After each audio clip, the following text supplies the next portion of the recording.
प्यारे बच्चों नमस्कार। तो उम्मीद है आप अपना पढ़ाई लिखाई अच्छे से कर रहे होंगे और आपके पढ़ाई लिखाई और आपके रिवीजन को और अच्छा बनाने के लिए कंसर्ट केमिस्ट्री का सॉलिड स्टेट का तो ये फर्स्ट चैप्टर है और भी कुछ कुछ बातें करनी है हमें जो कि आपको वीडियो के लास्ट में बताएंगे। पहले हम लोग इसका रिवीजन अपना कर लेते हैं। चलिए तो स्टार्ट करते हैं। हम लोगों के पास क्या है, सॉलिड। सॉलिड के बारे में हम लोग जानते हैं कि इसके पास कुछ कुछ प्रॉपर्टीज होते हैं जैसे कि फिक्स्ड शेप, साइज, वॉल्यूम और मास। तो उसको हम लोग क्या कहते हैं, सॉलिड कहते हैं। हम लोग के पास लिक्विड और गैस भी है बट इस चैप्टर में हम लोगों को सिर्फ और सिर्फ सॉलिड के बारे में पढ़ाई लिखाई करनी है। चलिए, जनरल प्रॉपर्टीज ऑफ सॉलिड में क्या क्या इंपॉर्टेंट बात है तो इससे आपको ऑब्जेक्टिव से बनता है। क्या ऑब्जेक्टिव बनता है कि इंटरमोलिकुलर डिस्टेंस बहुत कम है। हम लोगों के पास जो मॉलिक्यूलर फोर्स ऑफ अट्रैक्शन है वो क्या है, बहुत ज्यादा है। मेल्टिंग पॉइंट और बॉइलिंग पॉइंट इसका हाई होता है relative to liquid and gas. And इसके पास क्या है, इनकॉम्प्रेसिबल एंड रिजिड होता है। फिर उसके बाद इसके पार्टिकल्स जो है वाइब्रेशनल मोशन करते हैं। आपको इस बात को ध्यान रखना है, ये इंपॉर्टेंट है। नेक्स्ट, क्रिस्टलाइन सॉलिड और एमोर्फस सॉलिड। हम लोग सॉलिड को दो पार्ट में बांटते हैं on the basis of arrangement of constituent particles. Constituent particles कहने का क्या मतलब है, जिस भी पार्टिकल्स से मिल करके आपका सॉलिड बना हुआ है। जैसे कि मान लीजिए आपका घर बना हुआ है सोना से, तो आपके घर का कॉन्स्टिट्यूएंट पार्टिकल हो जाता है सोना। चलिए, तो ये आपका क्रिस्टलाइन सॉलिड है। इसमें इंपॉर्टेंट कीवर्ड क्या है, रेगुलर अरेंजमेंट होना चाहिए आपके कॉन्स्टिट्यूएंट पार्टिकल्स का। एमोर्फस सॉलिड इसका अपोजिट, इसमें क्या होता है, इरेगुलर अरेंजमेंट होता है। क्वेश्चंस कहां से आते हैं, तो क्वेश्चंस आपके एग्जांपल्स वाले पार्ट से आते हैं। इसके एग्जांपल्स बहुत इंपॉर्टेंट होते हैं, कुछ कुछ जो आपको पूछे हुए हैं। Next, differences between crystalline solid and amorphous solid. तो कुछ कुछ खास डिफरेंसेस है जो कि क्या है, स्मूथ सरफेस होता है, शार्प होता है, ये ट्रू सॉलिड कहलाता है ये। बट ये क्या कहलाता है, सुपर कूल लिक्विड या फिर स्यूडो झूठा सॉलिड कहलाता है। इसके बाद क्या है, इसमें ये एनाइसोट्रॉपिक इन नेचर होता है बट ये क्या होता है, आइसोट्रॉपिक इन नेचर होता है, जिसके बारे में हम लोग आगे भी बात करने वाले हैं। चलिए, नेक्स्ट क्या है, एनाइसोट्रॉपिक सॉलिड। हम लोग का देखिए, अगर आप डेफिनेशन को कीवर्ड के थ्रू याद कीजिएगा तो आपको बहुत आसानी पड़ेगा। इसमें कीवर्ड क्या है, तो डिफरेंट डायरेक्शन में आपको डिफरेंट वैल्यू ऑफ क्या मिलता है, फिजिकल प्रॉपर्टी, जैसे कि रिफ्रैक्टिव इंडेक्स, मैकेनिकल स्ट्रेंथ, है ना, इलेक्ट्रिकल रेसिस्टेंस। ये सबका वैल्यू आपको किसी सॉलिड में अलग अलग डायरेक्शन में आप चेक करोगे तो अगर अलग अलग मिल रहा है यानी कि क्या है, अनआइसोट्रॉपिक है। और आइसोट्रॉपिक में आपको नाम से ही पता चल रहा है कि चूंकि सेम वर्ड आता है यानी कि सेम रहने वाला है डिफरेंट डायरेक्शंस में। क्या चीज, तो फिजिकल प्रॉपर्टीज। नेक्स्ट, अगर यही प्रॉपर्टी अगर पूछा एनाइसोट्रॉपिक सॉलिड तो आप ये बताओगे, बट अगर पूछा कि एनाइसोट्रॉपी क्या होता है तो आप बोल दोगे यही जो प्रॉपर्टी है ना, इसको हम लोग एनाइसोट्रॉपी कहते हैं। और सेम विथ आइसोट्रॉपी। अब क्या हम लोग के पास टाइप्स ऑफ क्रिस्टलाइन सॉलिड, तो on the basis of intermolecular attractive forces, जो भी उस सॉलिड के अंदर है उस पे हम लोग इस बेसिस पे क्या करते हैं, तो हम लोग चार पार्ट में डिवाइड किए हुए हैं। आयनिक सॉलिड, जो कि क्या होता है, कॉन्स्टिट्यूएंट पार्टिकल्स आयंस होते हैं और आयनिक बॉन्ड इसके बीच में रहता है। ये गुड कंडक्टर इलेक्ट्रिसिटी होता है बट एक्वस स्टेट में, और ये क्या रहता है, इंसुलेटर रहता है सॉलिड स्टेट में। मेटालिक सॉलिड, जो कि मेटल्स उसके कॉन्स्टिट्यूएंट पार्टिकल्स होते हैं, उसमें मेटालिक बॉन्डिंग होता है आपका। उसके बाद क्या है, ये हमेशा कंडक्टर की तरह बिहेव करता है। कोवैलेंट सॉलिड, ये नेटवर्क बना करके रहता है, इसीलिए इसको हम लोग नेटवर्क सॉलिड भी कहते हैं, जायंट मॉलिक्यूल भी कहते हैं। उसके बाद क्या है, इसके कॉन्स्टिट्यूएंट पार्टिकल्स बाबू क्या है, एटम्स है, और इसमें कौन सा बॉन्ड है, कोवैलेंट बॉन्ड है। ये सारी बातें जितनी भी बातें मैंने आपकी बताई ना, ये सारा क्वेश्चंस पूछा हुआ है तो ये हम लोग के लिए इंपॉर्टेंट हुआ था, इस बात को ध्यान रखें। इसके बाद क्या है, इसका प्रॉपर्टी है very high melting point and boiling point. इसका नेटवर्क टाइप स्ट्रक्चर होता है, ऐसा देख सकते हो। इसमें इंसुलेटर होता है सारे बट एक्सेप्ट ग्रेफाइट। ग्रेफाइट हम लोग का कंडक्टर की तरह काम करता है। नेक्स्ट, मॉलिक्यूलर सॉलिड, इसके कॉन्स्टिट्यूएंट पार्टिकल्स क्या होते हैं, मॉलिक्यूल्स होते हैं। इसमें हम लोग को अलग अलग टाइप ऑफ फोर्स होता है, जैसे कि डाइपोल डाइपोल इंटरेक्शन है ना, लंडन फोर्सेस, हाइड्रोजन बॉन्डिंग। देखिए, तो इसमें क्या इंपॉर्टेंट होता है, ये टेबल में आपको एक बार आपको ये टेबल एटलीस्ट पढ़ करके जाना है, क्योंकि इसमें अलग अलग फोर्स दिया हुआ है। जैसे कि इसमें फोर्स दिया हुआ है, इसमें ऑब्जेक्टिव क्वेश्चन, ये सारे चीजों से ऑब्जेक्टिव क्वेश्चंस आपको पूछा हुआ है। तो आपके सॉलिड स्टेट में अगर ऑब्जेक्टिव क्वेश्चन बन रहा है तो हाई चांसेस है कि आपके इस टेबल से क्वेश्चंस बने। ठीक है, तो वो पूछ सकता है आपको फोर्स के बारे में, वो पूछ सकता है आपको कॉन्स्टिट्यूएंट पार्टिकल के बारे में, है ना। तो आपको ये सब चीज ध्यान रखना, ये सब आपको पीवाईक्यू में आपको मिल जाएगा कि बार बार इससे क्वेश्चंस पूछता है। उसके पास और कुछ खास बचता नहीं है पूछने के लिए ऑब्जेक्टिव में, है ना। और बिहार बोर्ड आपका दुश्मन नहीं है, आपको इजी क्वेश्चंस वो पूछना चाहता है। चलिए, स्पेसलैटिक्स, जो भी सॉलिड आप बाहर में देखते हो ना, जैसे ये सॉलिड देख रहे हो, ये अंदर में कुछ इस तरीके का अरेंजमेंट में रहता है, जिसमें कि क्या कहते हैं उसको, 3D मतलब 3 डायमेंशनल रहता है वो, और उस अरेंजमेंट में रहता है, उसी अरेंजमेंट को हम लोग क्या कह देते हैं, हम लोग स्पेस लैटिक्स कह देते हैं। उसमें क्या है, स्पेस लैटिक्स में जो सबसे स्मॉलेस्ट यूनिट टाइप रहता है, जिसको कि अगर हम लोग बार बार रिपीट करें तो पूरा स्पेस लैटिक्स हम लोगों को मिल जाए, उसको हम लोग कह देते हैं यूनिट सेल। अब यूनिट सेल में अलग अलग इसके पैरामीटर्स है, जैसे कि आप देख सकते हो अलग अलग एंगल है और उसके बाद अलग अलग साइड है, तो उसी के बेसिस पे हम लोग को टाइप ऑफ क्रिस्टल्स पता चलता है, जैसे कि कौन सा हो जाता है। तो टोटल 7 टाइप के क्रिस्टल सिस्टम्स है। इसमें भी क्वेश्चन पूछा हुआ है आपको कि total number of crystal systems कितना होता है, तो आपको इस बात को ध्यान रखना है। इसमें से 2 बात आप बस ध्यान रखिएगा, अगर तीसरा आ जाए तो फिर वो बैड लक मानिए, है ना। कितना याद रखिएगा इसमें लोग, आप क्या कर सकते हो, क्यूबिक और ट्राइक्लिनिक को ध्यान में रखना है। क्यों? क्योंकि इसमें एक क्या है, सब इक्वल है, एक में क्या है, सब अनइक्वल है। चलिए, Bravais lattices total number of unequal, है ना, total number of unique lattices जो कि पॉसिबल है हम लोगों का, यूनिक लैटिसेस, है ना, यूनिक वर्ड इंपॉर्टेंट है। तो जो हम लोग का पॉसिबल है वो क्या होता है, हम लोग का 14 होता है। अगर सिर्फ लैटिसेस पूछेगा जो भी पॉसिबल है ना, तो वो जनरली क्या होता है, 28 होता है, बट उसमें चीजें रिपीट भी हो रही होती हैं, तो हम लोग को जो यूनिक जो बात है वो क्या है, 14 रहता है। और यूनिक, इसका डेफिनेशन पूछेगा तो यूनिक रेगुलर लैटिसेस जो कि हम लोग को मिलता है, उसको हम लोग क्या कहते हैं, ब्राविया लैटिसेस कहते हैं।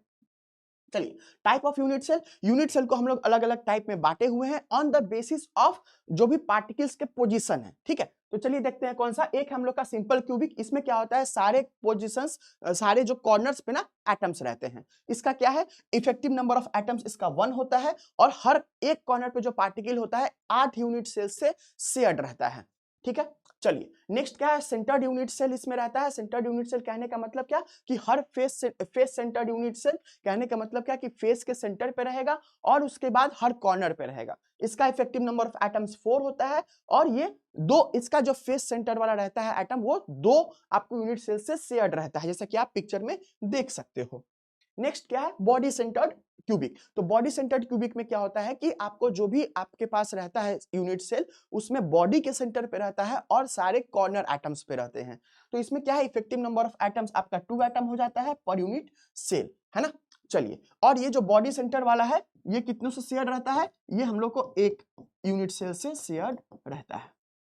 चलिए, नेक्स्ट, ये जो आपको टेबल दिख रहा है, इस टेबल से बराबर क्वेश्चंस पूछा जाता है। आपको किसके बारे में पूछेगा, आपको पैकिंग फ्रैक्शन के बारे में पूछ देगा, है ना, परसेंटेज ऑक्यूपेंसी के बारे में पूछ देगा, है ना, इफेक्टिव नंबर ऑफ एटम्स के बारे में पूछ देगा। तो ये सब से क्वेश्चन पूछा हुआ है, और सबसे इंपॉर्टेंट कोऑर्डिनेशन नंबर के बारे में पूछ देगा। तो आपको इस बात को ध्यान रखना है कि आपने इसमें गलती बिल्कुल नहीं करके आनी है, क्योंकि ये बहुत बहुत मतलब क्वेश्चन 2 ही तरीके से पूछता है, या तो वो पूछेगा कोऑर्डिनेशन नंबर रिलेटेड, या तो क्वेश्चन पूछेगा एग्जाम्पल से रिलेटेड। आप देख के आओगे, इसी तरीके से रहेगा, है ना। चलिए, और ये जो है, इससे भी कभी कभी पूछ लेता है ना, बट ये हम लोग का लेस इंपॉर्टेंट है, ये हम लोग का ज्यादा इंपॉर्टेंट है।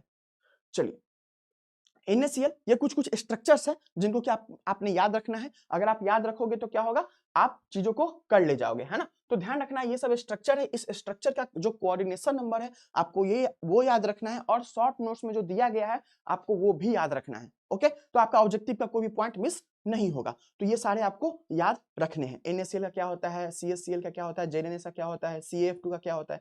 इसमें देखिएगा CaF2 और Na2O में, ठीक है, इसमें क्या है कि आपको एंटी फ्लोराइड और फ्लोराइड स्ट्रक्चर कहते हैं, इसको हम लोग क्या कहते हैं, एंटी फ्लोराइड, ठीक है, एंटी फ्लोराइड कहते हैं। इसमें 4 और 8 होता है। आपको आप भूल जाओ अगर, तो कैसे याद रखना है कि जिस एटम के आगे 2 लगा है ना, उसमें उसका कम होगा, यानी कि 4 और 8 है, Na के आगे अगर 2 लगा है, इसका मतलब इसका 4 है, और 2 से मल्टीप्लाई कर दोगे तो 8 के बराबर हो जाएगा। सेम देखो, F का यहाँ पे 4 होगा, क्यों, 4 से मल्टीप्लाई करोगे 2 को तो 8 के बराबर हो जाएगा। आप ऐसे याद रख सकते हो।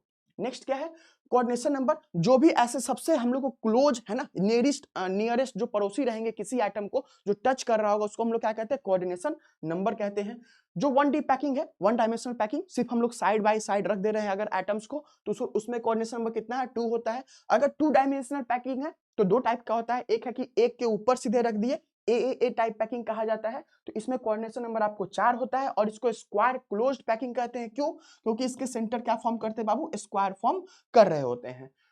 जो हम लोग का 2D हेक्सागोनल क्लोज्ड पैकिंग है, इसमें क्या होता है कि हम लोग गैप्स में नेक्स्ट लेयर जो रखते हैं ना, गैप में रखते हैं, तो इसको हम लोग AB टाइप पैकिंग कहते हैं। और ये हेक्सागोनल क्लोज्ड पैकिंग है, बट 2 डायमेंशन में। तो इसका क्या है, कोऑर्डिनेशन नंबर 6 है, क्यों, क्योंकि ये हेक्सागोन फॉर्म करता है, इसीलिए हेक्सागोनल नाम है। और टोटल 6 इसमें टच रहते हैं साथ में सबसे तो उसको हम लोग कोऑर्डिनेशन नंबर 6 है। ध्यान रखिएगा वॉइड फ्रैक्शन, पैकिंग फ्रैक्शन, ये सब क्या होता है कि जो भी वॉल्यूम ऑफ एटम जो ऑक्युपाई करता है डिवाइडेड बाय रेशियो है basically total number of volume available. ठीक है, तो इस बात को ध्यान रखिएगा। पैकिंग इफिशियंसी है ना, पैकिंग फ्रैक्शन इनटू 100 को कहते हैं। कभी आपसे वॉइड परसेंटेज पूछ लेगा या फिर फ्री कितना परसेंटेज है वो पूछ लेगा, तो सेम बात है। ओके, वॉइड फ्रैक्शन भी पूछ सकता है, तो 1 माइनस पैकिंग फ्रैक्शन करके आप चीजों को निकाल सकते हो। हेक्सागोनल क्लोज्ड पैकिंग, इस तरीके से इसका स्ट्रक्चर होता है। हम आपको इस फिगर इसीलिए लाए हैं ताकि आप देख पाओ कि इसके ऊपर में कितना एटम है बाबू, 6 एटम्स है। यहाँ नीचे में भी कितना है, 6 एटम्स है। और बीच में मिडिल में कितना एटम्स है, 3 एटम्स है। ओके, तो देखो इस तरीके से है। तो अगर हम लोग एक यूनिट सेल में काटेंगे तो हम लोग को कुछ इस तरीके का फिगर मिलेगा। तो ये कैसा दिख रहा है बाबू हम लोगों को, ये दिख रहा है 12 कॉर्नर है तो 2 एटम, 2 फेस कॉर्नर है तो 1 एटम, और टोटल मिलाकर के हम लोग को 6 एटम्स पर यूनिट सेल हो जाता है। तो इसको याद रखना है।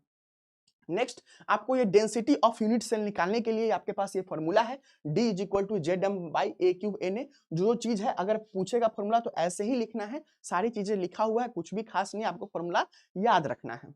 नेक्स्ट, वॉइड, वॉइड क्या होता है, जो भी खाली वैकेंट स्पेस है उसको हम लोग वॉइड कहते हैं। नेक्स्ट क्या है, टाइप ऑफ वॉइड में आता है एक ट्राइगोनल वॉइड आता है जिसमें कि वो 3 स्फीयर से क्या रहता है, घिरा हुआ रहता है। नेक्स्ट है टेट्राहेड्रल वॉइड, क्या याद रखना है इसमें, तो 4 स्फीयर से आपको घिरा हुआ रहता है। नेक्स्ट क्या है कि वॉइड अगर पूछेगा ऑक्टाहेड्रल वॉइड, यानी कि ऑक्टा मींस 8 होता है, बट आपको कंफ्यूज नहीं करना है, ऑक्टा में 6 आपको रहते हैं नंबर ऑफ स्फीयर्स। ठीक है, इसमें क्या इंपॉर्टेंट एक बात बन जाता है कि जो नंबर ऑफ ऑक्टाहेड्रल वॉइड है वो मेरा n के इक्वल होता है, और number of tetrahedral void 2 times n के इक्वल होता है। और इसका लोकेशन क्या होता है, 2 वॉइड ईच बॉडी डायगोनल होता है, इसमें at the face of each edge plus body centre. एक बात बस इंपॉर्टेंट याद रखनी है कि किसमें n लगाएंगे किसमें 2n लगाएंगे, आप ये भूल सकते हो। तो क्या करना है आपको लिखना है, आपको इस तरीके से याद रखना है कि टेट्रा मींस होता है 4, टेट्रा मींस होता है 4, यानी कि हमको किसके बराबर करना है, ऑक्टा। ऑक्टा मींस 8 होता है, बट याद रखना है कि 6 वॉइड है, यहाँ पे 6 स्फीयर है। ठीक है, तो किसमें 2 से मल्टीप्लाई करेंगे तो उसके बराबर होगा, तो टेट्रा में 2 से मल्टीप्लाई करते हैं। ठीक है, तो टेट्रा 2n होगा और ऑक्टा आपका n होगा। तो इस बात को ऐसे आप याद रख सकते हो, अगर भूलो तब, नहीं तो कोई बात नहीं, है ना। डिफेक्ट, डिफेक्ट क्या होता है, जो भी आइडियल अरेंजमेंट है आपके लैटिक्स का, अगर वहां से कॉन्स्टिट्यूएंट पार्टिकल्स इधर उधर हो जाते हैं तो उसको हम लोग कह देते हैं डिफेक्ट। अब क्या है, टाइप्स ऑफ डिफेक्ट में हम लोग का क्या है, पॉइंट डिफेक्ट। अगर ये जो इरेगुलरिटीज है पॉइंट के अराउंड अगर होगा तो क्या कहलाएगा, पॉइंट डिफेक्ट। इसमें क्या होता है, यहाँ पे कीवर्ड क्या बन जाएगा, इरेगुलरिटीज अराउंड अ पॉइंट, तो ये हम लोग का कीवर्ड है ना। फिर क्या है लाइन डिफेक्ट में, तो लाइन डिफेक्ट में अगर इरेगुलरिटीज है वो लाइन के अगर अराउंड रहेगा तो क्या कहलाएगा, लाइन डिफेक्ट कहलाएगा। फिर क्या टाइप्स ऑफ पॉइंट डिफेक्ट, तो हम लोग का कुछ डिफेक्ट्स का टाइप है, जनरली क्वेश्चंस इससे पूछता नहीं है, जो पूछेगा डेफिनेशन वो हम आपको आगे बताए हुए हैं। स्टोइकोमेट्रिक डिफेक्ट, ऐसा डिफेक्ट जो कि स्टोइकोमेट्री को डिस्टर्ब नहीं करे। स्टोइकोमेट्री कहने का मतलब क्या, कि जिस रेशियो में मॉलिक्यूल कंबाइंड है, जैसे कि मान लीजिए H2O है ना, तो 2 मॉलिक्यूल्स ऑफ हाइड्रोजन है ना, 1 molecule of oxygen, 1 atom basically, तो ऐसे करके, तो ये हम लोग का स्टोइकोमेट्रिक डिफेक्ट है। इंप्योरिटी डिफेक्ट कहने का मतलब क्या, कि कोई प्योर सब्सटेंस है उसमें कोई बाहर का फॉरेन सब्सटेंस लाके मिला रहे हैं, तो वो क्या कहलाएगा हम लोग का, इंप्योरिटी डिफेक्ट कहलाएगा। नॉन स्टोइकोमेट्रिक डिफेक्ट क्या होता है, ऐसा डिफेक्ट जो कि क्या करे, आपके स्टोइकोमेट्रिक को डिस्टर्ब कर दे, है ना। नेक्स्ट क्या है, स्टोइकोमेट्रिक डिफेक्ट का 4 टाइप है, 2 आयनिक सॉलिड का है, 2 नॉन आयनिक सॉलिड में दिखाया जाता है। तो वैकेंसी, शॉर्टी, फ्रेंकल और इंटरस्टिशियल। चलिए देखते हैं, वैकेंसी डिफेक्ट कहने का मतलब क्या है, वैकेंसी कहने का मतलब क्या होता है, खाली होता है, तो अपने जगह से अगर वो उड़ जाता है कोई तो क्या कहलाता है, वैकेंसी डिफेक्ट। अपने जगह से कोई कॉन्स्टिट्यूएंट पार्टिकल अलग हट जाता है तो क्या कहलाता है, वैकेंसी डिफेक्ट। फिर उसके बाद नॉन आयनिक सॉलिड क्या कहलाता है, कि ये जो हम लोग का किसमें होता है, नॉन आयनिक सॉलिड में ये होता है। इंपॉर्टेंट बात क्या है यहाँ, डेंसिटी, तो डेंसिटी इसमें डिक्रीज करता है, यहाँ से ऑब्जेक्टिव क्वेश्चंस आपको पूछता है। इंटरस्टिशियल डिफेक्ट क्या है, कि वो अपने जगह से उठ करके किसी इंटरस्टिशियल यानी कि कोई खाली जगह, मतलब गैप्स में, है ना, वो जा करके रुक जा रहा है, तो क्या कहते हैं, इंटरस्टिशियल डिफेक्ट। जैसे कि देखिए यहाँ पे खाली जगह है, यहाँ पे खाली जगह है ना, तो यहाँ पे आके कोई आइटम अगर रह जा रहा है तो क्या कहलाएगा, इंटरस्टिशियल डिफेक्ट कहलाएगा। ठीक है, इसमें भी डेंसिटी डिक्रीज करता है, नॉन आयनिक सॉलिड में ये होता है। अब है शॉर्टी डिफेक्ट, ये किसमें होता है, आयनिक सॉलिड में होता है। इसमें भी क्या होता है, डेंसिटी डिक्रीज करता है। कौन सा कंपाउंड शो करता है, जिसमें कि कंपाउंड में आयंस का साइज क्या रहता है, सेम रहता है। एग्जांपल इंपॉर्टेंट है, AgBr आपको दोनों शो करता है, शॉर्टी एंड फ्रेंकल, तो इसको ध्यान रखना है। उसके बाद क्या है, इसमें क्या होता है, तो आपके इक्वल नंबर ऑफ केटायंस और अनायंस अपने पोजीशन से मिसिंग रहते हैं। चलिए नेक्स्ट क्या है, फ्रेंकल डिफेक्ट, इसमें क्या, इसको हम लोग डिसलोकेशन डिफेक्ट भी कहते हैं। किसको द्वारा शो किया जाता है, तो जिसके आयनिक सॉलिड में लार्ज नंबर ऑफ डिफरेंस रहता है साइज में, ठीक है। उसके बाद क्या है, कैसा डिफेक्ट ये होता है बेसिकली, तो डिसलोकेशन होता है अपने कॉन्स्टिट्यूएंट पार्टिकल, मतलब अपने से उठ करके कहीं दूसरे जगह पे चला जाए तो क्या कहलाता है, इंटरस्टिशियल साइट पे चला जाए तो फ्रेंकल डिफेक्ट। ओके, ये डेंसिटी को डिस्टर्ब नहीं करता है, तो इस बात को ध्यान रखना है, ये इंपॉर्टेंट बात है आपके लिए, क्वेश्चन पूछता है, आयनिक सॉलिड के द्वारा दिखाया जाता है। एफ सेंटर, आपको ये नॉन स्टोइकियोमेट्रिक डिफेक्ट का टाइप है, ठीक है, type of non stoichiometric defect. Question पूछता है क्या होता है इसमें, तो जो अनायन रहता है ना कोई भी आयनिक सॉलिड में, तो वो अनायन अपने जगह पे इलेक्ट्रॉन को छोड़ करके और खुद बाहर भाग जाता है, ऐसे सिंपल वर्ड में याद रखना है, ठीक है। तो इसको हम लोग एफ सेंटर भी कहते हैं। इसके कारण क्या होता है कि ये येलो कलर देता है, ठीक है, येलो कलर ये देता है किसके लिए, NaCl के लिए, ठीक है। तो ये कलर इंपार्ट करता है डिफेक्ट के कारण, है ना। चलिए नेक्स्ट क्या है, सेमीकंडक्टर। तो कैसे फॉर्म किया जाता है, तो डोपिंग से फॉर्म किया जाता है। क्या किया जाता है, तो मिलावट है बेसिकली, है ना। तो दो टाइप के सेमीकंडक्टर हम लोग का, पी टाइप और एन टाइप। कैसे डिफाइन कीजिएगा सेमीकंडक्टर को, तो ऐसे कीजिएगा कि जिसका कंडक्टिविटी किसके किसके बीच हो, तो मेटल्स और नॉन मेटल्स के बीच हो, उसको क्या कहेंगे हम लोग, सेमीकंडक्टर कह देंगे। नेक्स्ट क्या है, पी टाइप कब फॉर्म करता है, जब 13 ग्रुप को मिलाते हैं हम लोग, 14 ग्रुप से डोप कराते हैं। तो कौन कौन सा एग्जांपल है, इसको अगर हम ला रहे हैं इसके साथ, ठीक है। तो कब होता है, जब हम लोग का मेजॉरिटी चार्ज कैरियर होल्स रहता है, तो हम लोग क्या कहते हैं, पी टाइप सेमीकंडक्टर कहते हैं। एन टाइप सेमीकंडक्टर, जब मेजॉरिटी चार्ज कैरियर क्या रहता है, नेगेटिव चार्ज कैरियर रहता है, तो उसको हम लोग एन टाइप सेमीकंडक्टर कहते हैं। और यहाँ पे क्या है, गैलियम इंडियम विथ, अगर हम लोग ग्रुप 15 एलिमेंट से अगर डोप करा रहे हैं ग्रुप 14 को, तो ये फॉर्म होता है। यूजेज ऑफ सेमीकंडक्टर, जो भी आप इलेक्ट्रिकल डिवाइस देख रहे हैं, आप वहां पे लिख सकते हो कि सेमीकंडक्टर इसमें यूज होता है, ठीक है। नेक्स्ट क्या है, टाइप ऑफ मैग्नेटिक सब्सटेंसेस। तो हम लोग के पास बहुत सारे, मतलब 5 टाइप के मैग्नेटिक सब्सटेंस है। इसको याद रखना बहुत आसान है, ये शॉर्ट में पूछ सकता है अगर बहुत लेंथी पेपर दिया था, बट लॉन्ग में ये पूछ सकता है किसी दो का कंपैरिजन करवा के, कि मान लो इसका इसका कंपैरिजन करवा दिया, इसका इसका कंपैरिजन करवा दिया, तो पूछ सकता है। इसका डेफिनेशन याद रखना बहुत आसान है, लेकिन आप एक तरीके से चलोगे तब, जैसे कि डायामैग्नेटिज्म, तो इसमें क्या होता है, अनपेयर्ड इलेक्ट्रॉन नहीं होता है, और ये हम लोग का क्या रहता है, मैग्नेटिक बिहेवियर शो नहीं करता है, वीकली रिपेल्ड होता है मैग्नेटिक फील्ड से, ठीक है, इलेक्ट्रिकल इंसुलेटर की तरह काम करता है। ये एग्जांपल्स है कुछ कुछ। पैरामैग्नेटिक, ये क्या होता है, वीकली, पहले क्या था, वीकली रिपेल्ड था, अब क्या वीकली अट्रैक्ट होता है। पहले क्या था, अनपेयर्ड इलेक्ट्रॉन नहीं था, इसमें क्या होता है, अनपेयर्ड इलेक्ट्रॉन होता है, ठीक है। तो इसमें कुछ कुछ एग्जांपल्स है, याद रखिएगा। O2 हम लोग का सबसे इंपॉर्टेंट एग्जांपल बन जाता है। अगर ये मैग्नेटिज्म आता, अगर मैग्नेटिक फील्ड हट जाता है तो ये मैग्नेटिज्म लूज कर जाता है, ठीक है। चलिए अब आता है 3 टाइप, फेरोमैग्नेटिज्म, फेरी मैग्नेटिज्म और एंटी फेरी मैग्नेटिज्म। तो इसमें क्या ध्यान रखना है, इसमें आपको इस तरीके से सोचना है कि जो भी डोमेन्स होते हैं ना, मैग्नेटिक मूवमेंट है, वो क्या है, सारे सेम डायरेक्शन में है। ये भी एक इंपॉर्टेंट पॉइंट आप लिख सकते हो, ठीक है। तो इसमें क्या है बाबू, स्ट्रांगली अट्रैक्टेड होता है मैग्नेटिक फील्ड से। ये क्या होता है, ये मैग्नेटिक फील्ड नहीं भी रहे फिर भी अपना मैग्नेटिज्म शो करता है। आप अगर ये फिगर बना दोगे और ये एग्जांपल्स लिख दोगे तो काफी सही बन जाएगा आपका आंसर। नेक्स्ट क्या है, इसमें एंटी फेरो। देखो फेरो में क्या हुआ, सब सेम डायरेक्शन में था ना, एंटी में क्या होगा कि एक ऊपर एक नीचे, एक ऊपर एक नीचे। तो कहने का मतलब है कि टोटल जो आपको मैग्नेटिक मूवमेंट का सम मिलता है, नेट जो मिलता है आपको, क्या मिलता है, 0 मिल जाएगा, ठीक है। तो इसीलिए क्या करता है, ये मैग्नेटिक बिहेवियर शो नहीं करता है, और इसको क्या कहलाता है, ये एंटी फेरोमैग्नेटिज्म, ये प्रॉपर्टी कहलाता है। और ऐसे सब्सटेंस जो कि ऐसा शो करे, एंटी फेरोमैग्नेटिक सब्सटेंस कहलाते हैं। नेक्स्ट क्या है, फेरी मैग्नेटिज्म। इसमें क्या होता है, डोमेन्स ऊपर नीचे लाइक अपोजिट डायरेक्शन में तो रहते हैं, लेकिन अनइक्वल रहते हैं। जैसे कि मान लीजिए क्या है, यहाँ पे 4 ऊपर है और 2 नीचे है, यानी कि 4 - 2 = 2, मतलब नेट नेट कुछ मेरा एक डायरेक्शन में है, ओके। तो इसको हम लोग क्या कहते हैं, कि हम लोग फेरी मैग्नेटिज्म कहते हैं। एग्जांपल हम लोग के लिए इंपॉर्टेंट है, नेट डाइपोल मोमेंट इसमें 0 नहीं होता है, ओके। तो जब भी 3 पार्ट में पूछेगा तो आपको डोमेन्स वाला जो है ना वो फिगर बना दोगे, आपके आंसर में 4 चांद लग जाएंगे। नेक्स्ट क्या है, होमवर्क। देखो बाबू, नेक्स्ट वीडियो किस पे आप चाहते हो, है ना, जो ज्यादा लोग कहेंगे हम वही बनाएंगे, IUPAC का या फिर P ब्लॉक का। फिर उसके बाद हम लोग ये सोचे हैं कि मतलब इन्हीं वीडियोज की हेल्प से आपको डेली रिवीजन का चीजों को स्टार्ट कर दिया जाए, और लेट्स से कि कुछ कुछ प्रैक्टिस क्वेश्चन और उसके आंसर्स आपको दिया जाए।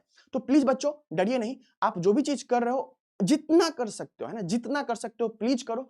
आप ये चीज कर सकते हो, लेट्स से कि आप अभी 20 नंबर ला रहे हो, तो आप अभी से भी पढ़ाई करोगे तो क्या लाओगे, 40 नंबर लाओगे, 50 नंबर लाओगे। लेकिन अगर आप डर करके, ओवर थिंक करके अगर छोड़ दोगे पढ़ाई, तो बिल्कुल मार्क्स नहीं आने वाले हैं, है ना। तो आप एक्शंस में बिलीव कीजिए, आप अपने माइंड को शांत कीजिए, आप चीजों को कर सकते हो, आप में है ये चीज। जैसे जैसे रिवीजन करवा रहे हैं आप वैसे वैसे रिवाइज करके भी इस चैप्टर में इससे बाहर बहुत कम चांस है कि आपको क्वेश्चन जाए, नहीं जाने का चांस है, क्योंकि जो भी इंपॉर्टेंट पॉइंट्स थे कवर करा दिए हैं, है ना। तो इस बात को ध्यान रखना है। चलिए, थैंक यू एवरीवन। जो भी आपको नेक्स्ट वीडियो चाहिए होगा आप प्लीज बताइएगा। Keep learning, keep exploring. Thank you, bye.